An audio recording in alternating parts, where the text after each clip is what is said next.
Hello friends, Nifty bank Nifty की weekly analysis video में आप सभी का बहुत बहुत स्वागत है। इस वीडियो के अंदर हम हर हफ्ते देखते हैं कि निफ्टी बैंक निफ्टी और उसके अंदर लिस्टेड टॉप हैविट स्टॉक्स है वो चार्ट के ऊपर कहां से सपोर्ट ले सकते हैं, कहां से रेजिस्टेंस ले सकते हैं, नेक्स्ट वीक उनके क्या टारगेट हो सकते हैं। तो देखने के लिए बने रहिएगा मेरे साथ ओनली टेक्निकल चैनल पर। साथ साथ आपसे रिक्वेस्ट रहेगी, अगर आपने मेरा चैनल अभी तक सब्सक्राइब नहीं किया है तो प्लीज़ मेरे चैनल को सब्सक्राइब कीजिए। तो चलिए दोस्तों, एनालिसिस शुरू करते हैं निफ्टी 50 के डेली चार्ट से। तो जैसा कि मैं अपनी प्रीवियस वीडियोस में भी बताता रहा हूं कि चार्ट के ऊपर निफ्टी 50 बहुत ही बुलिश दिखाई दे रहा है और आज जैसा आप देख भी सकते हैं कि लगातार ये अपना नया ऑल टाइम हाई बना रहा है। लास्ट वीक इसने जो सपोर्ट लिया था वो था लगभग 16,400 के आसपास। उसके बाद इसने हाई बनाया 16,712 का, जो उस समय नया ऑल टाइम हाई था। उसके बाद इसने फ्राइडे के जो रिसेंट ट्रेडिंग सेशन था उसके अंदर एक और नया ऑल टाइम हाई बनाया जो था 16,722 का। यानी कि निफ्टी 50 के अंदर जो बुलिश मोमेंटम है वो काफ़ी ज़्यादा है, लगातार ये अपना नया ऑल टाइम हाई बना रही है। तो ऐसे केसेस में हम कैसे बाई करें? ऐसे केस में सिंपली हमें जब भी अपने प्रीवियस हाई को निकाले तो हम 100 से 150 पॉइंट के लिए इसको बाई कर सकते हैं। जैसे कि यहाँ पे इसने हाई बनाया 16,722 का, तो हम 16,740 के अबो यहाँ पे बाई कर सकते हैं। हमारा टारगेट 16,800, 850 और 16,900 तक का रह सकता है। जहाँ तक सपोर्ट की बात करें तो 16,550 इसका इमीडिएट सपोर्ट रहेगा। अगर उसके ये नीचे जाता है तो इन डैट केस फिर ये 16,400 से 500 के आसपास यहाँ पे कहीं सपोर्ट ले सकता है। हाँ, अगर 16,350 के नीचे ट्रेड करता है इन डैट केस फिर ये 16,200 की तरफ भी आने की कोशिश कर सकता है। हालांकि टेक्निकल फ्रंट पे अगर बात करें तो जैसे इसने इस पर्टिकुलर लेवल का जो था लगभग 16,000 इसका ब्रेकआउट दिया था, तो ये उस समय इसका रेजिस्टेंस का लेवल था। अब यहाँ पे ये इसका सपोर्ट का लेवल बन सकता है और जनरली जो इंडेक्स होती है वो अपने सपोर्ट को टेस्ट करने के लिए आती है, लेकिन अभी तक जो है निफ्टी 50 अपने सपोर्ट को टेस्ट करने नहीं आई है। तो हो सकता है अगर करेक्शन आती है तो ये 16,000 का अपना सपोर्ट है उसको भी टेस्ट करने के लिए आ सकती है। तो उस केस में आपको अलर्ट रहना है और आपका अलर्ट का जो लेवल रहेगा वो होगा 16,400 का। 16,400 के नीचे अगर ये क्लोज करता है तो उस केस में आप अलर्ट रह सकते हैं, अपनी पोजीशन को थोड़ा सा कम कर सकते हैं। हालांकि जो मीडियम टर्म का मेरा व्यू है वो अभी भी बुलिश है। यहाँ पे मैंने आपको पहले ही बता दिया था जब इसने ये फ्लैग पैटर्न का ब्रेकआउट किया था 15,000 के आसपास कि निफ्टी 50 का जो मेरा जो टारगेट रहेगा ईयर एंड तक वो 17,000 से भी ज़्यादा का हो सकता है। देखिए जो फ्लैग पैटर्न था इसका ब्रेकआउट हुआ था और यहाँ पे आप देख सकते हैं लगभग 17,000 के आसपास ही ये पहुँच गया है। तो अगर इस फ्लैग पैटर्न के हिसाब से माने तो 17,000 से ज़्यादा का टारगेट निफ्टी 50 के अंदर है। यानी कि मीडियम टर्म में निफ्टी 50 के अंदर बुलिश मोमेंटम बना रह सकता है।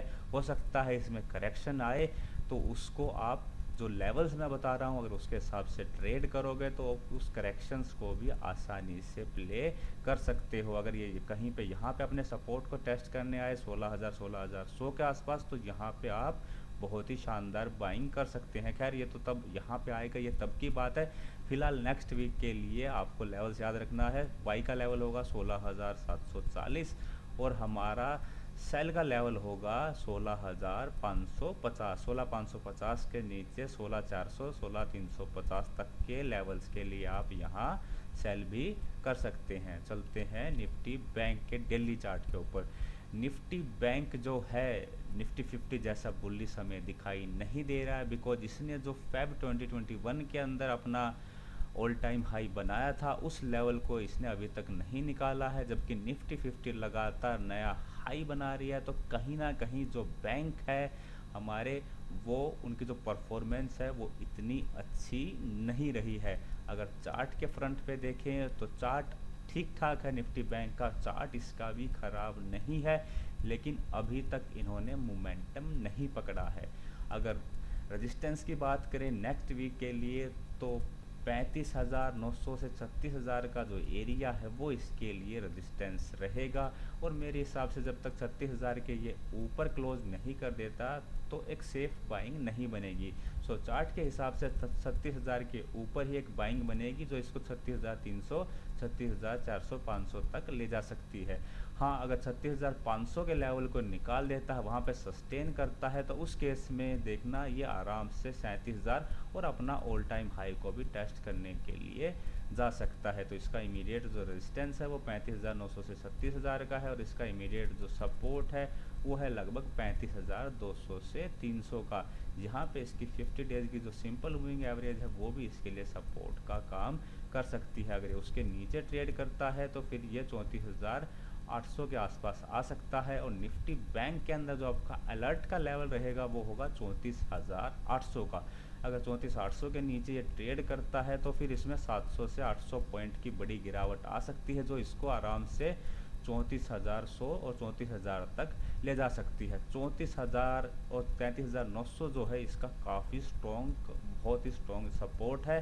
तो वहाँ से ये फिर से बाउंस बैक ले सकता है, या फिर हो सकता है अगर नीचे की तरफ आता है इसको ब्रेक करके तो हो सकता है 34,800 के आसपास भी ये सपोर्ट ले सकता है। कहने का मतलब यह है कि 34,800 आपका अलर्ट जोन रहेगा, और 35,200 के नीचे आप चाहें तो एक सेल की पोजीशन ले सकते हैं 35,000 और 34,800 के लिए। और बाई के लिए आपको वेट करना पड़ेगा। अगर आप रिस्की ट्रेडर नहीं हैं तो कम से कम 36,000 के लेवल का आपको वेट करना चाहिए। और अगर आप रिस्की ट्रेडर हैं, इन डैट केस फिर आप इस कैंडल का जो हाई है जो लगभग 35,800 है, तो 35,800 के ऊपर एक छोटी सी बाइंग आप कर सकते हैं 200 से 300 पॉइंट के लिए।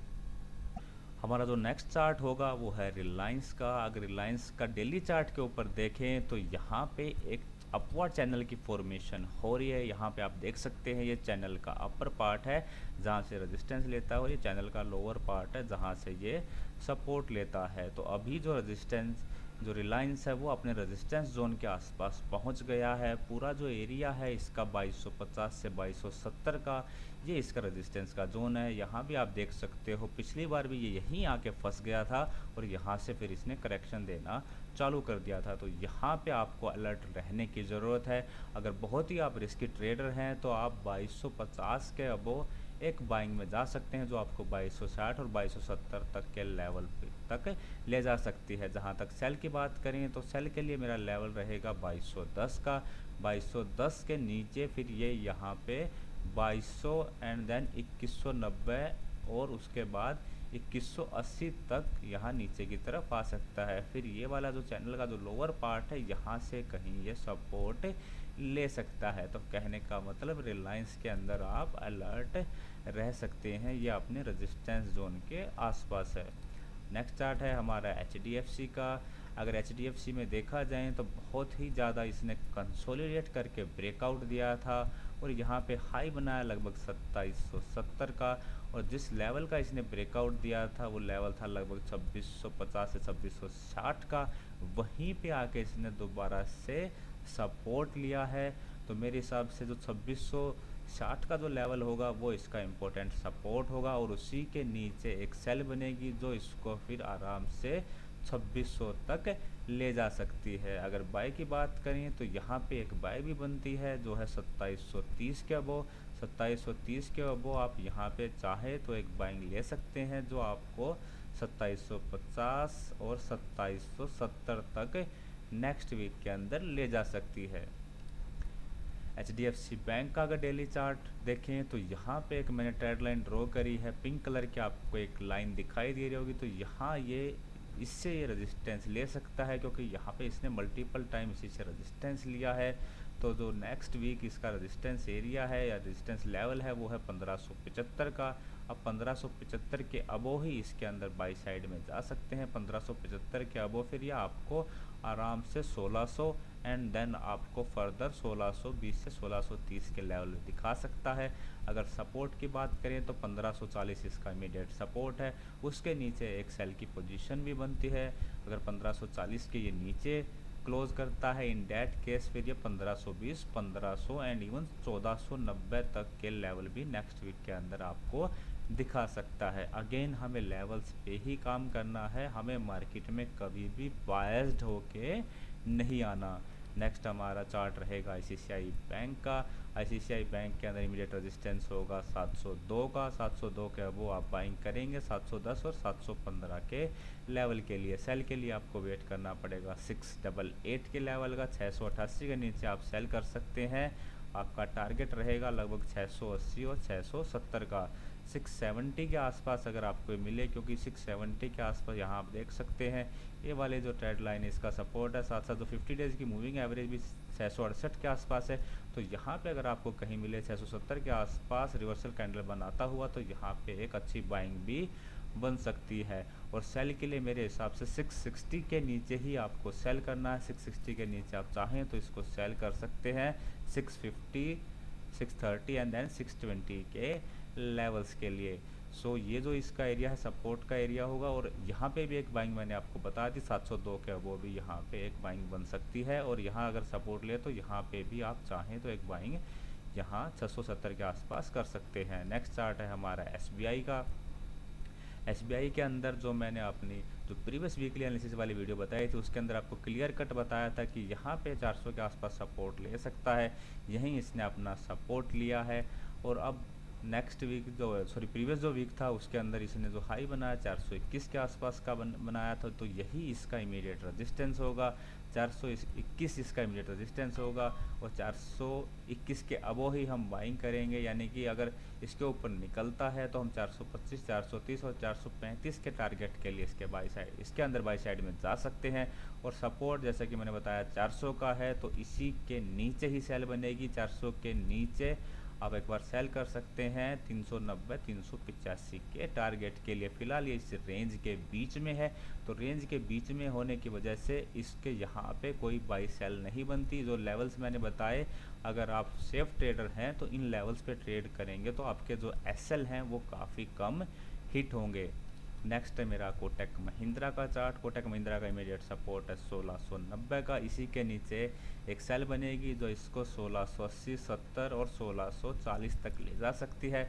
बाई के लिए आपको वेट करना पड़ेगा 1735 का। मेरे सब 1735 के अब वो अच्छी बाई बनेगी जो इसको 1760 एंड देन 1780, 90 तक ले जा सकती है। अगर ये इस वाली जो ट्रेड लाइन को निकाल देता है तो ये फिर 1830 तक भी जा सकता है। 1830 से 35 का इसका काफ़ी स्ट्रॉन्ग रेजिस्टेंस एरिया, अगर इसको निकाल देता है तो कोटक महिंद्रा के अंदर काफ़ी बड़ा ब्रेकआउट भी हो सकता है। नेक्स्ट हमारा बैंक का शेयर रहेगा एक्सिस का। एक्सिस का इमीडिएट रेजिस्टेंस है 760 के अबो, 760 के आसपास। तो 762 के अबो आप चाहें तो एक बाई ले सकते हैं जो इसको आराम से 770, 775 तक ले जा सकती है। इसका इमीडिएट सपोर्ट रहेगा 730 का। आपको 730 के आसपास ये मिले तो यहाँ पे एक बाइंग बन सकती है। हाँ, अगर उसके नीचे ये क्लोज करे 728 पे या 730 के नीचे क्लोज करे तो आप उस केस में सेल भी कर सकते हैं 720 एंड देन फर्दर 705, 700 के लेवल्स के लिए। हमारा बैंक का लास्ट शेयर रहेगा Indus IND bank. Indus IND के अंदर स्ट्रॉन्ग जो सपोर्ट है वो है 960 का। 960 के आसपास एक आपको मिले, क्योंकि यहाँ पे साथ साथ इसकी जो 200 दिनों की जो मूविंग एवरेज है उसका भी सपोर्ट है। तो 960 के आसपास मिले तो आप यहाँ पे बिल्कुल रिवर्सल कैंडल चेक करेंगे और उसके बाद बाई साइड में जा सकते हैं। यही इसका इमीडिएट सपोर्ट है। और अगर इसको ये ब्रेक कर देता है यानी कि 950 के नीचे क्लोज करता है तो उस केस में इसके अंदर सेल भी बनेगी जो इसको नीचे की तरफ आपको 910 और 900 देन 880 तक के भी लेवल इसके अंदर दिखा सकता है। तो एक बाइंग इसकी बनेगी 960 के आसपास और दूसरी बाइंग बनेगी, अगर यहीं से घूम जाता है दूसरी बाइंग बनेगी इसकी 50 डेज़ की जो मूविंग एवरेज है उसके अबो यानी कि 1015 के अबो भी आप एक बाइंग की पोजीशन इसके अंदर ले सकते हैं जो इसको 1030, 1040 और 1050 तक ले जा सकती है। हमारा नेक्स्ट चार्ट रहेगा FMCG major company Hindustan Unilever का। हिंदुस्तान यूनिलीवर के अंदर ब्रेकआउट हुआ है। अगर आपको मैं वीकली चार्ट से समझाऊं तो ये देखिए यहाँ पे एक चैनल था, ये चैनल का अपर पार्ट था, यहाँ से बार बार रेजिस्टेंस ले रहा था और लोअर पार्ट से यहाँ पे सपोर्ट ले रहा था। तो इसने काफ़ी शानदार बुलिश कैंडल से इसका ब्रेकआउट दिया है, अपना जो है नया ऑल टाइम हाई भी बनाया है। यानी कि हिंदुस्तान यूनिलीवर काफ़ी बुलिश मोमेंटम के अंदर है। हालांकि आज डेली चार्ट पर अगर देखें तो थोड़ा सा कहीं ना कहीं ओवरबॉट हमें ये दिखाई देता है। तो मे भी हो सकता है नेक्स्ट वीक के अंदर इसके अंदर जो है करेक्शन आ सकती है। अगर इसके में करेक्शन आती है और ये कहीं आपको 2550 2540 के आसपास रिवर्स होता हुआ दिखाई दे, तो बिल्कुल हिंदुस्तान यूनिलीवर के अंदर जिसने एंट्री नहीं बनाई थी उनके पास एंट्री करने का काफ़ी शानदार मौका है। यहाँ से आप दोबारा से एंट्री ले सकते हैं। काफ़ी बुलिश मोमेंटम में स्टॉक है और इस जो चैनल का ब्रेकआउट दिया है इसने, वो भी काफ़ी शानदार है। अभी इसके अंदर और भी मोमेंटम मेरे हिसाब से बचा हुआ है, आपको और भी शानदार ये रिटर्न दे सकता है। अगर इमीडिएट रेजिस्टेंस की बात करें तो नेक्स्ट वीक के लिए 2690 से 2700 का जो एरिया रहेगा वो इसके लिए इमीडिएट रेजिस्टेंस होगा। उसी के ऊपर आप चाहें तो एक बाइंग साइड में जा सकते हैं, या फिर आप 2550 2540 के आसपास अगर आपको मिले तो यहाँ पे भी एक शानदार बाइंग बन सकती है। सेल के लिए मेरे हिसाब से हिंदुस्तान यूनिलीवर के अंदर कोई जो है लेवल मेरे हिसाब से नहीं बनता। नेक्स्ट है हमारा आईटीसी का। अगर आईटीसी का चार्ट देखें तो ये काफ़ी स्लो मूवर है और 200 इसका जो है काफ़ी स्ट्रॉन्ग एरिया है। किसी भी केस में अगर ये 200 के नीचे क्लोज करता है और 1 से 2 दिन उसके नीचे सस्टेन करता है तो आप इसमें से एग्ज़िट कर सकते हैं। उसका रीज़न भी मैं आपको बता देता हूँ, क्योंकि यहाँ पे इसमें एक डेथ क्रॉसओवर जनरेट हुआ है। डेथ क्रॉसओवर का मतलब होता है कि ये जो 50 डेज़ की मूविंग एवरेज है वो आपके 200 डेज़ की मूविंग एवरेज को ऊपर से नीचे की तरफ काटती है। तो उस पर्टिकुलर केस को हम डेथ क्रॉसओवर बोलते हैं और वो काफ़ी बेयरिश सिग्नल होता है। हालांकि आईटीसी बहुत ज़्यादा मूवमेंट नहीं देता है, लेकिन फिर भी लेवल्स याद रखिएगा। 200 के अगर नीचे ये ट्रेड करता है, 200 के नीचे 2 से 3 दिन सस्टेन करता है, तो आप इसमें से जो शॉर्ट टर्म के ट्रेडर हैं वो बिल्कुल एग्जिट ले सकते हैं, बिकॉज उस पर्टिकुलर केस में ये काफ़ी नीचे तक जा सकता है। नेक्स्ट हमारा शेयर है टीसीएस। टीसीएस के अंदर मैंने आपको बताया था कि ये असेंडिंग ट्रायंगल पैटर्न की फॉर्मेशन हो रही है और मैंने यहाँ पे और हर जगह जहाँ पे भी मुझे जहाँ पे सपोर्ट दिखाई दिया मैंने आपको बाई की रिकमेंडेशन दी थी। और मेरा जो टारगेट था वो 3700 से भी ऊपर का था, जो इसने लगभग अचीव कर दिया है। तो आप यहाँ पे एक बार प्रॉफिट बुकिंग कर सकते हैं। वैसे भी डेली चार्ट पे थोड़ा सा ये हमें ओवरबोट दिखाई देता है, तो आप चाहें तो इसके अंदर प्रॉफिट बुकिंग कर सकते हैं। अगर आपको होल्ड करना है तो आप इमीडिएट जो एसएल है, ये सिर्फ शॉर्ट टर्म के ट्रेडर्स के लिए मैं बता रहा हूँ, जो स्विंग ट्रेडिंग करते हैं उनके लिए जो इमीडिएट एसएल रहेगा वो होगा 3640 का। 3640 के नीचे फिर हो सकता है ये करेक्ट हो और करेक्ट हो के 3600 एंड देन फर्दर 3500 तक भी आ सकता है। और किसी भी केस में अगर ये, क्योंकि यह इसका जो पहले रेजिस्टेंस एरिया था अब इसको ये टेस्ट करने के लिए आ सकता है, तो किसी भी केस में अगर ये अपने सपोर्ट एरिया को टेस्ट करने आता है 3400 के आसपास, तो यहाँ पे अगर कोई आपको रिवर्सल का साइन दिखे तो यहाँ बहुत ही शानदार बेस्ट बाई बन सकती है। जिसकी इसके अंदर एंट्री जो नहीं बना पाए हैं, जिनकी एंट्री इसके अंदर छूट गई थी, तो उनके लिए जो लेवल रहेगा 3400 का वो काफ़ी शानदार लेवल हो सकता है। फिलहाल ये हमें ओवरबोट दिखाई देता है, तो मे भी हो सकता है नेक्स्ट भी थोड़ा बहुत ये करेक्ट हो सकता है। नेक्स्ट जो चार्ट है मेरा इन्फोसिस का है। इन्फोसिस के अंदर जब ये 1300 के आसपास ट्रेड कर रहा था उसी समय मैंने आपको टारगेट 1700 प्लस का दिया था और हमारे जो सारे टारगेट इसके अंदर अचीव हो चुके हैं। आप चाहें तो इसके अंदर प्रॉफिट बुकिंग कर सकते हैं। वैसे भी अभी इसके अंदर थोड़ी सी करेक्शन चालू है। इसका जो रेजिस्टेंस एरिया है नेक्स्ट वो है 1760 का। 1760 के अबो इसके अंदर नेक्स्ट वीक एक बाइंग की पोजीशन आप ले सकते हैं, या फिर कहीं ना कहीं आपको ये 1680 के आसपास मिले, 1670 के आसपास कोई रिवर्सल कैंडल बनाता हुआ मिले, तो यहाँ पे भी आप एक बाइंग की पोजीशन इसके अंदर ले सकते हैं। नेक्स्ट शेयर है हमारा एलएनटी का। एलएनटी के अंदर भी मैंने आपको बताया था कि ये inverted head and shoulder pattern की फॉर्मेशन हो रही है और इसका जो टारगेट था हमारा 1700 प्लस का था। इसने जो हाई बनाया यहाँ लगभग 1680 का, लेकिन मेरे हिसाब से अभी भी इसके अंदर मोमेंटम बचा हुआ है और इसका इमीडिएट रेजिस्टेंस 1680 ही है। अगर 1680 के ऊपर ये ट्रेड करेगा तो इन डैट केस ये 1700 और 1720 तक के लेवल आपको दिखा सकता है। साथ साथ ये वाली जो लाइन आपको दिखाई दे रही है ट्रेड लाइन, ये इसके लिए सपोर्ट का काम कर रही है। जब तक इसके ऊपर ये ट्रेड कर रहा है हमें कोई दिक्कत नहीं है। वैसे अगर मैं लेवल आपको बताऊं तो 1550 इसका जो है काफ़ी स्ट्रॉन्ग सपोर्ट एरिया है। जब तक उसके ऊपर है आप इस शेयर के अंदर कंटिन्यू अपनी पोजीशन बना के रह सकते हैं। 1750 तक के भी हमें कमिंग डेज में टारगेट इसके अंदर देखने को मिल सकते हैं। आज का हमारा लास्ट शेयर रहेगा एशियन पेंट का। एशियन पेंट के अंदर इमीडिएट सपोर्ट है लगभग 3010 का। 3010 के नीचे एक सेल की पोजीशन बनेगी जो इसको लगभग 2980, 2970 और 2960 तक ले जा सकती है। बाई के लिए आपको वेट करना होगा मेरे हिसाब से 3070 के लेवल का। 3070 के अबो हो सकता है फिर ये 3100 एंड देन 3150, 3160 तक के भी लेवल आपको नेक्स्ट वीक के अंदर दिखा सकता है। तो दोस्तों ये थी मेरी निफ्टी बैंक निफ्टी और उसके अंदर जो लिस्टेड टॉप 5 स्टॉक्स है उसकी वीडियो बनाने में दोस्तों काफ़ी मेहनत लगती है, इसलिए आपसे रिक्वेस्ट रहेगी अगर मेरे लेवल हिट हो रहे हैं, अगर आपको मेरा एनालिसिस पसंद आ रहा है तो प्लीज़ मेरी वीडियो को लाइक कीजिएगा, शेयर कीजिएगा।